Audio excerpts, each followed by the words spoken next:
आंधळ्यासी जन अवघीची आंधळे, आपणासी डोळे दृष्टी नाही. रोग्या विषतुल्य लागे हे मिष्टान्न, तोंडासी कारण चवी नाही. तुका म्हणे शुद्ध नाही जो आपण, तया त्रिभुवन अवघे कोटे. जे तुकाराम महाराज असे म्हणतात की आंधळ्या लोकांना वाटतं की सगळं जगच आंधळ आहे. आता इथे आंधळेपणाचा अर्थ सत्य न पाहण्याची दृष्टी असा आपण घेऊ शकतो. म्हणजे ज्याची जशी अवस्था असते तसं त्याला जग वाटतं.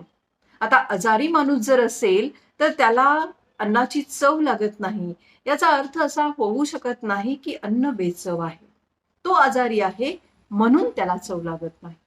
आणि तुकाराम महाराज म्हणतात की जो माणूस आतून स्वतः शुद्ध नाही त्याला हे सगळं जग जे आहे ते असत्य आणि निरर्थक वाटते.